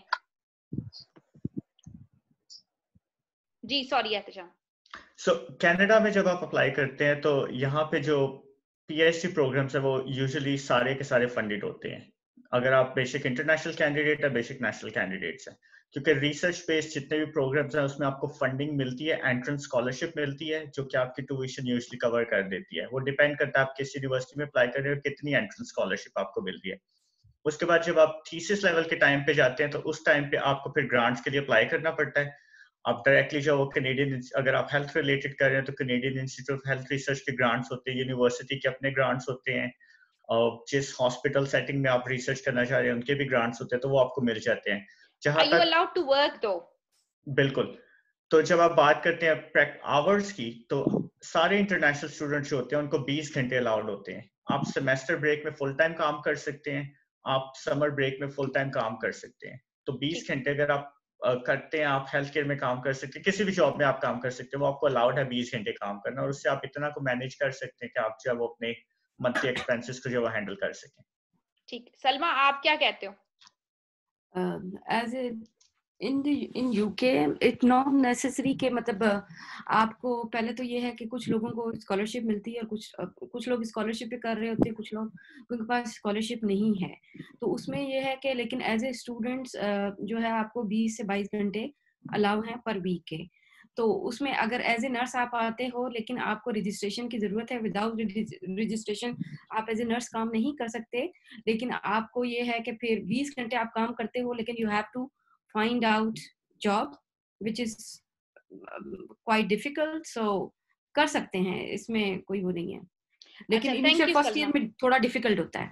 Thank you Salma. एक चीज जो मैं ऐड करूं, बहुत से लोग सवाल ये पूछते हैं और शायद ये बहुत सारी दफा मैं देखा हो कि अमेरिका, कनाडा, यूके कहीं भी जगह लोग चले जाते हैं यूजुअली, और फिर सोचते हैं कि ठीक है हम कोई दूसरी जॉब कर लेंगे वो अब जो जब बाय द टाइम हम पीए। आई थिंक एक चीज जो देखने की जरूरत है कि अगर आप किसी भी मुल्क में पीएचडी के लिए अप्लाई कर रहे हैं तो मेरी एडवाइस आपको ये होगी कि आप उसका, अगर आप नर्स हैं तो क्राइटेरिया देखें कि आपका रजिस्ट्रेशन का क्या क्राइटेरिया है और आप किस तरह से अपने आप को रजिस्टर करवा सकते हैं।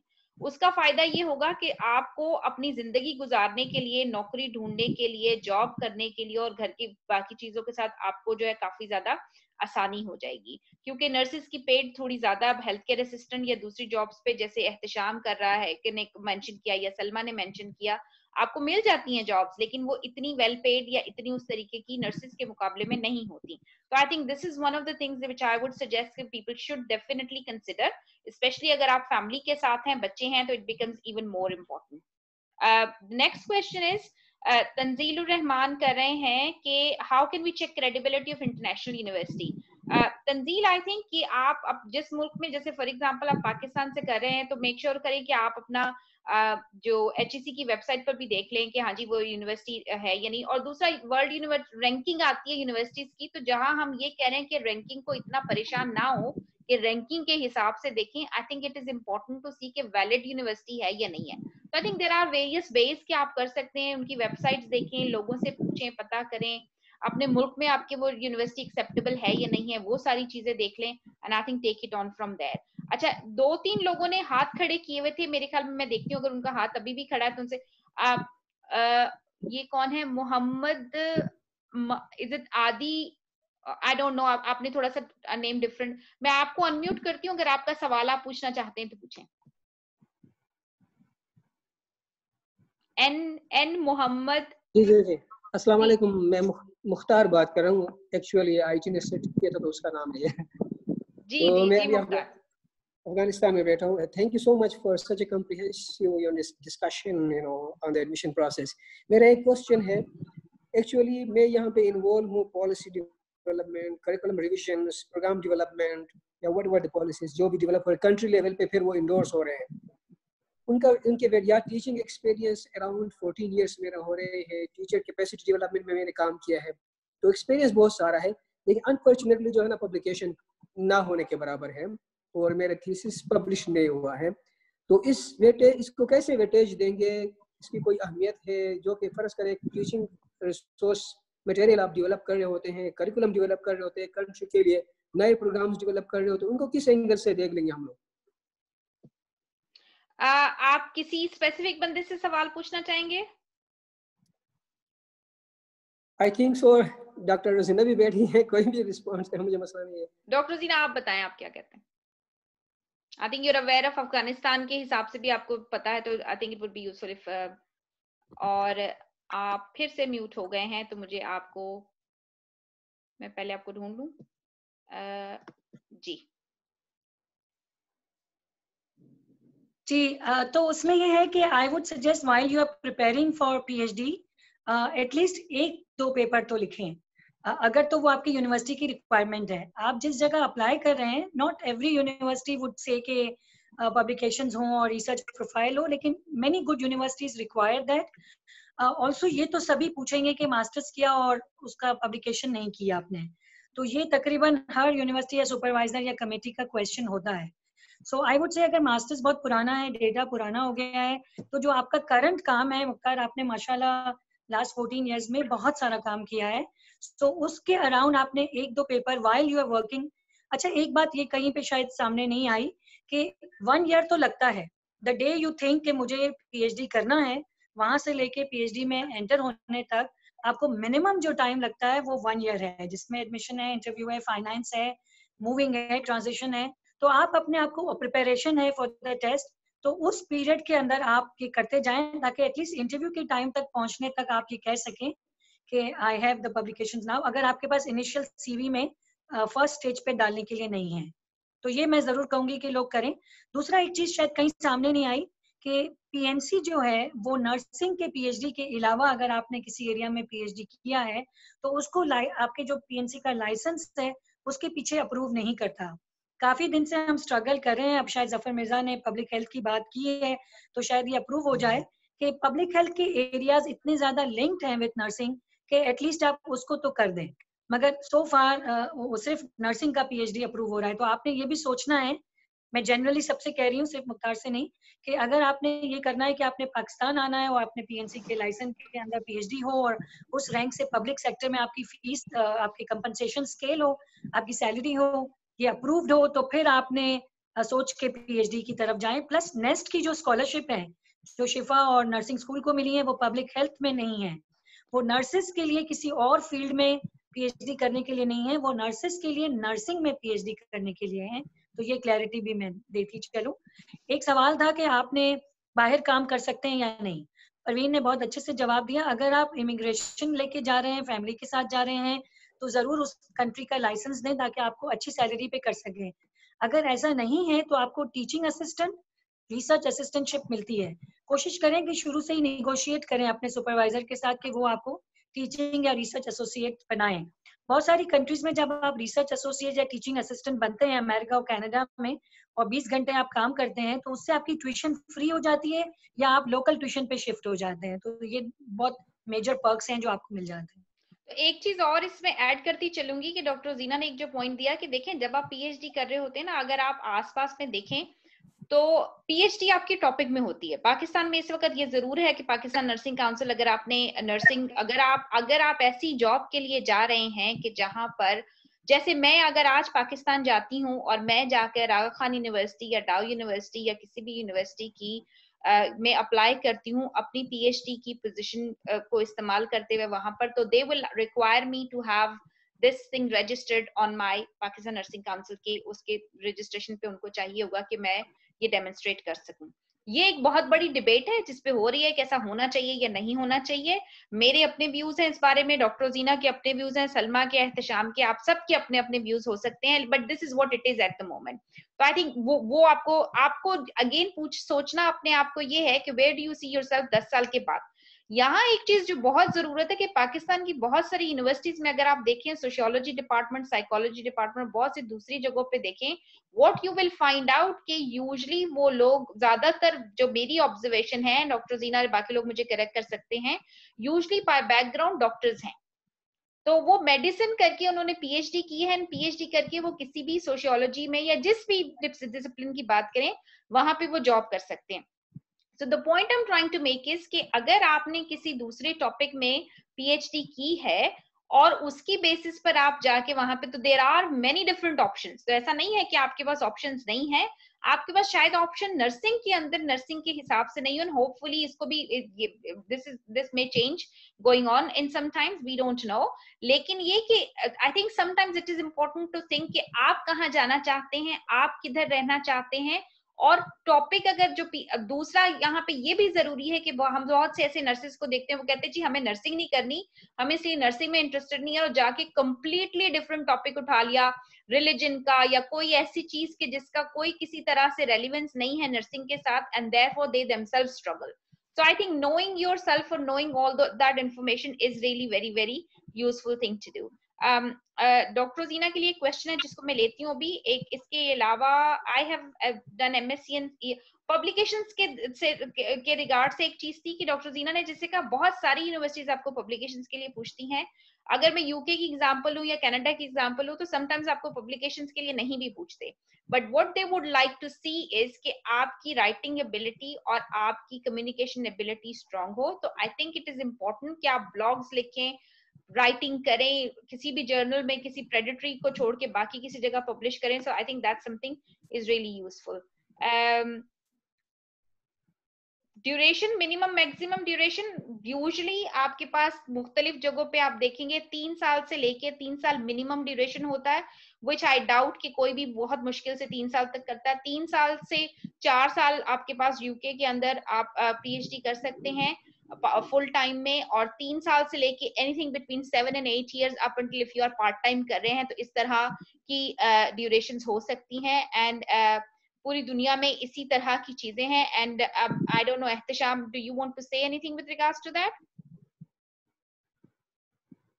No? Okay, okay. Who should consider publication? Would they consider? I think Dr. Zina has already answered that question. PNC approves PhD in health professional education. Thank you, Tanzeel. Post PhD opportunities, especially in Pakistan. Can I apply for PhD as I only have management experience, post masters, not teaching experience? Okay, so someone has answered that. I think it depends कि आप जो topic बता रहे हैं उसमें आपका कितना relevance है, आपके पास रिलेटेड एबिलिटीज हैं लिखने की या नहीं, and all that. I have worked with Ma'am Zora Khurji and Dr. Salma Ratani after my MSc, and we have 2-3 publications in which I was second author. Would it be considered if I would apply in PhD? I think it would. And I think there was another question for Dr. Zina, I think specifically, which was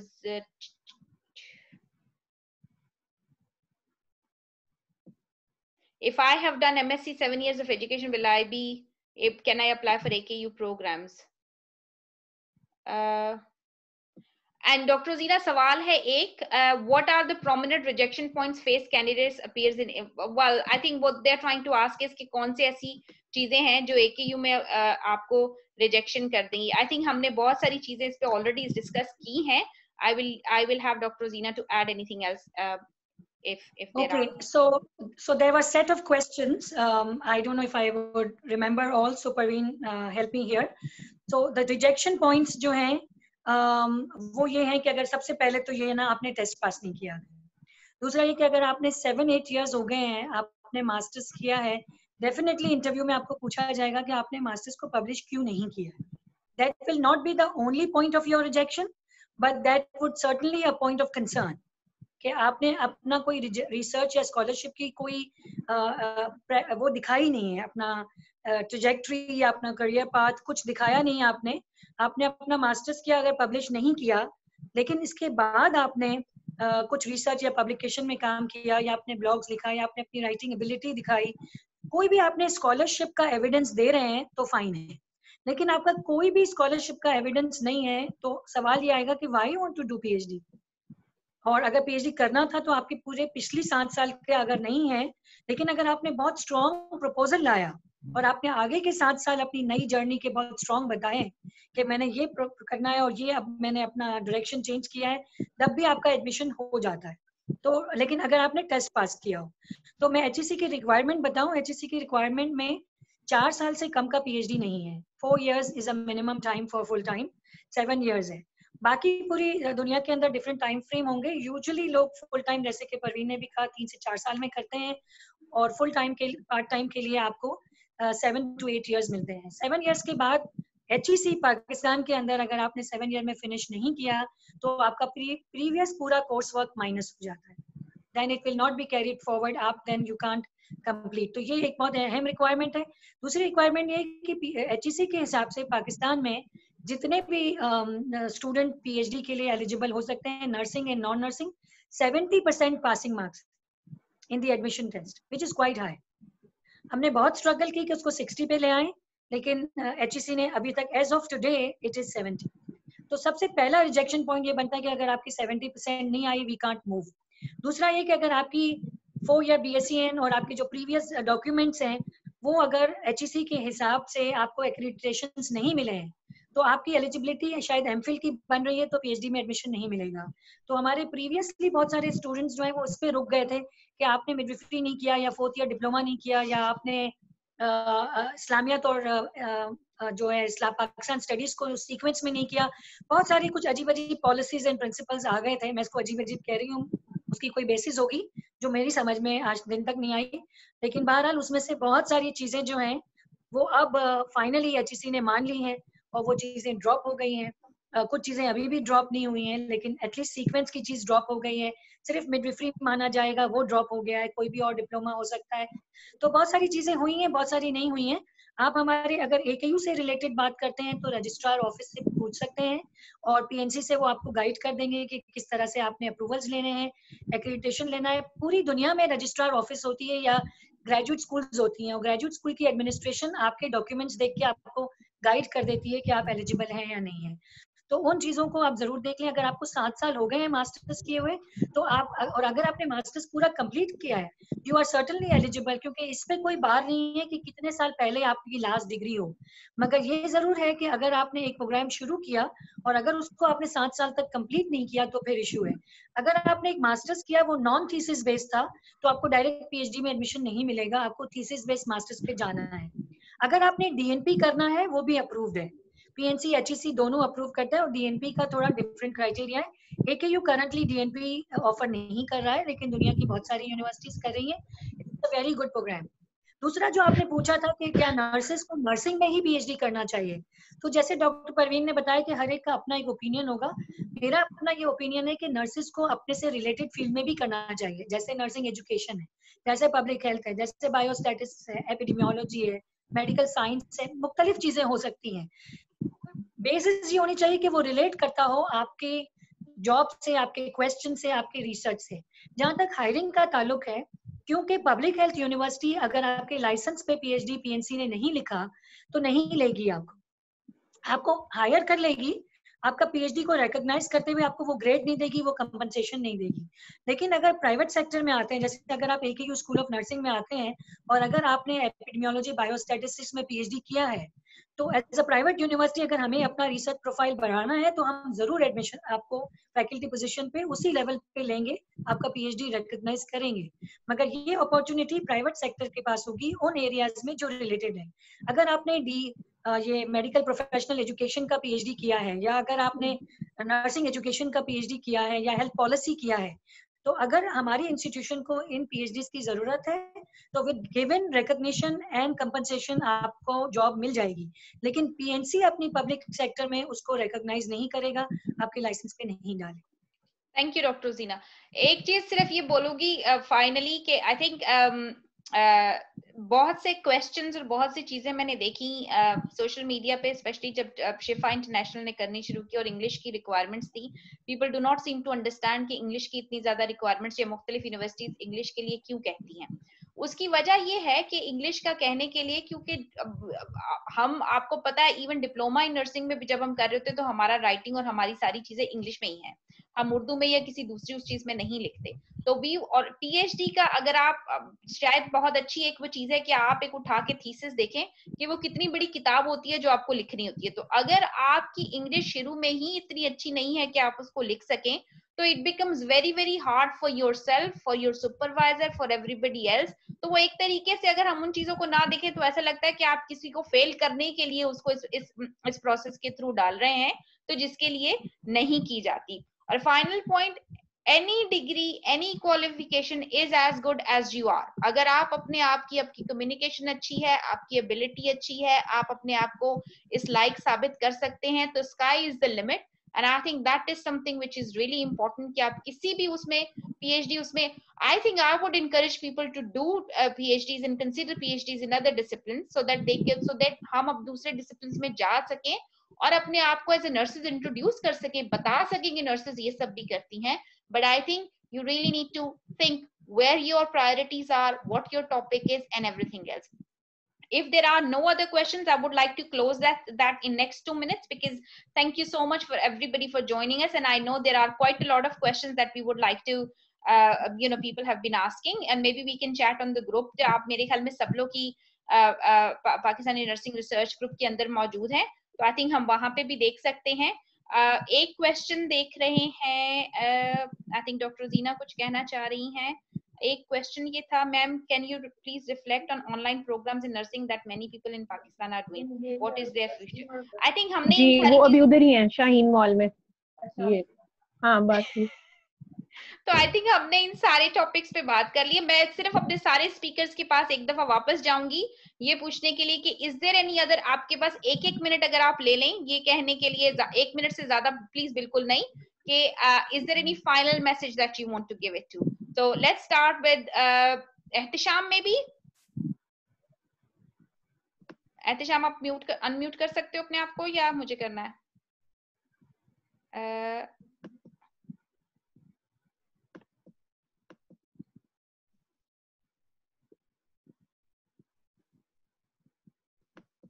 ठहर जा।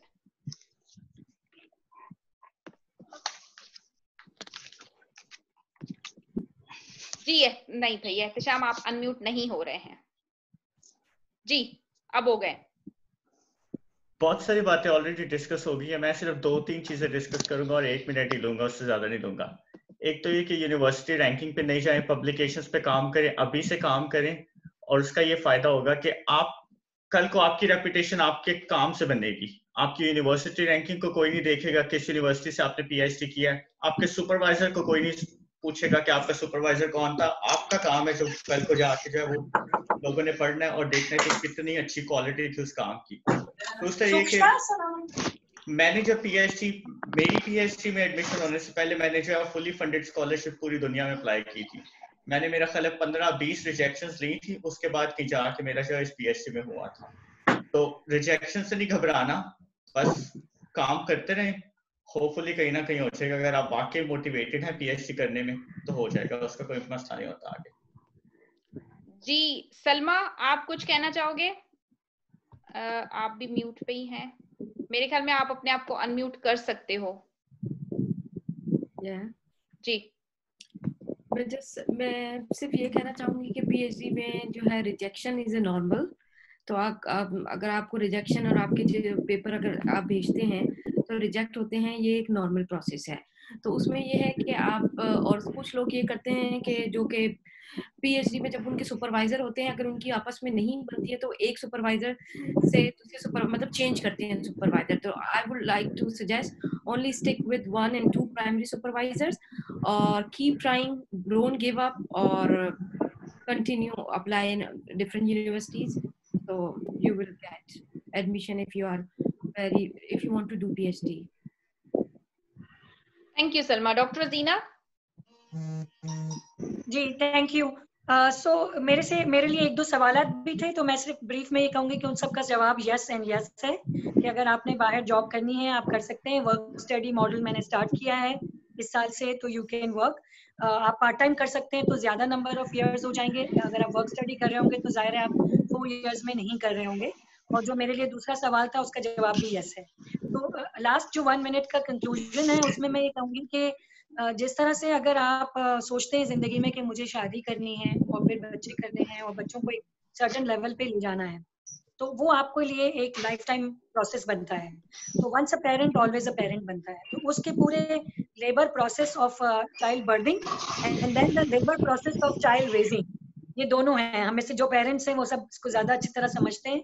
Similarly PhD है, तो आपने अपना एक mind, एक गोल, एक stamina, अपना एक प्रोसेस पूरा बनाकर उसके अराउंड आपने ऑर्गेनाइजेशन एंड प्लानिंग करनी है। And you have to consider it कि this is a serious thing which you are going ahead and planning.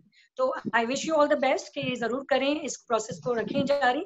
जो आपके बार बार सवाल आ रहे थे नर्सिंग नॉन नर्सिंग, इसमें सबके अपने अपने ओपिनियन हो सकते हैं। व्हेन आई वाज थिंकिंग, मेरा पूरा फोकस था कि मैं DRPH करूं because I am a public health nurse and I wanted to do DRPH।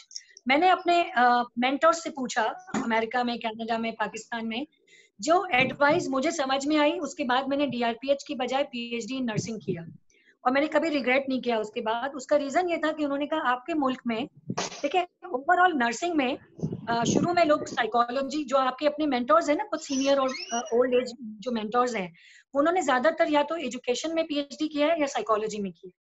फिर जो थोड़े रिसेंट है उन्होंने स्टैटिस्टिक्स में किया, प्रोफेशनल एजुकेशन में किया, मैनेजमेंट में किया। तो उसका रीजन ये है कि उस जमाने में नर्सिंग में पीएचडी होते ही नहीं थे। दुनिया भर में नर्सिंग का पीएचडी रिलेटिवली न्यू है। Nursing as a profession as a new है। पीएचडी का एक पर्पज ये है कि अपनी फील्ड में नॉलेज डेवलपमेंट। तो उन्होंने कहा अगर आपके मुल्क में नर्सिंग पीएचडी लीडर्स नहीं है, आपकी अपनी प्रोफेशनलिज्म स्ट्रगल कर रही है, आपका अपना इमेज स्ट्रगल कर रहा है, आपका अपना एविडेंस बेस्ड नॉलेज सेट नहीं है, आपके डिसिप्लिन के पास प्रोफेशन बनने के लिए आपका अपना नॉलेज, बॉडी ऑफ नॉलेज नहीं है, और अगर आप उसमें कंट्रीब्यूट करना चाहते हैं तो फिर आप नर्सिंग में ही पीएचडी करें। Otherwise you will be not recognised by your nursing professional body. But अगर आपका ये एम नहीं है तो आप किसी भी फील्ड में करें, दुनिया पूरी खुली है नॉलेज और लर्निंग के लिए। तो आपको अपना एम एंड मोटिवेशन एंड गोल देखना है। एंड मैं रिकमेंड करूंगी कि अगर आपने पाकिस्तान के नर्सिंग प्रोफेशन को और जनरली प्रोफेशनलिज्म लानी है नर्सिंग के अंदर और बॉडी ऑफ नॉलेज लानी है, तो उसके लिए नर्सिंग की फील्ड को छोड़े नहीं, कॉम्प्लीमेंट्री बनाए, दूसरी फील्ड के साथ सब्स्टिट्यूट ना करें। Thank you so much Parveen for having me here. Thank you doctor Rozina. और फाइनल बिट जो मेरी तरफ से है वो यही कि हाँ जी, पूरी दुनिया आपके लिए खुली है, कुछ भी करें, नर्सिंग में करें, बिल्कुल करें, नर्सिंग से रिलेटेड टॉपिक्स में करें। थोड़ा सा देखिए, नर्सिंग इतनी लिमिटेड नहीं है, जितनी सिर्फ क्रिटिकल थिंकिंग, टीचिंग प्रैक्टिसेस इस पे बेस नहीं करती। Nursing is very fast, very very vast, बहुत सारी मुख्तलिफ चीजें हैं जिसको आप देख सकते हैं, एक्सप्लोर कर सकते हैं, उसका लिंक नर्सिंग के साथ देख सकते हैं। So there is a lot that you can do, and people like myself, Dr. Zina, Ehtisham, Salma, there are many more than like us who would be very happy to help you, very happy to guide you जहाँ पे हम कर सकते हैं, कि जिस भी तरीके से कर सकते हैं। But I think the idea for today was to give you these answers to many different questions that many people ask. I hope it was useful. I have recorded the video and hopefully I will upload that onto YouTube या Facebook पे, तो जिन लोगों ने नहीं देखा वो भी इसको देख सके। और कोई दूसरे सवाल हैं तो please feel free to email us और डू। बट एज आई से, हम जैसे सारे लोग ने कहा है, अपना होमवर्क करें। if there are answers, if there are questions that can be accessed from somewhere else, please do so. If you can't find the questions and answers that you're looking for, then please do come back to us, and I hope this session was useful. Thank you very much, Dr. Zina, Ehtisham and Salma, for all your time. And thank you very much all audience for joining us today and for all questions that you have.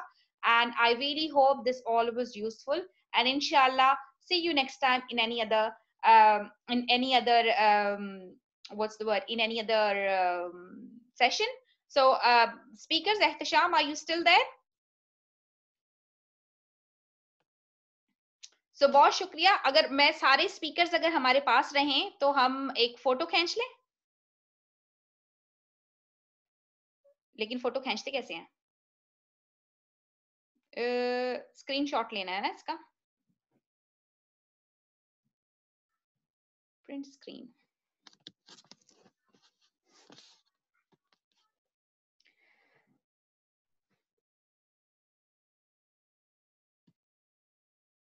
सही हो गए सारे?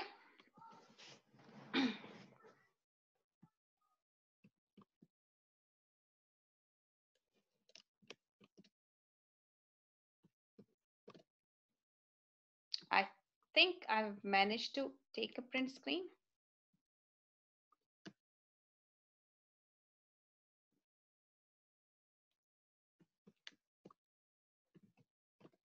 Thank you very much, and I think I've captured the photo and I will inshallah upload it somewhere. बहुत बहुत शुक्रिया everyone.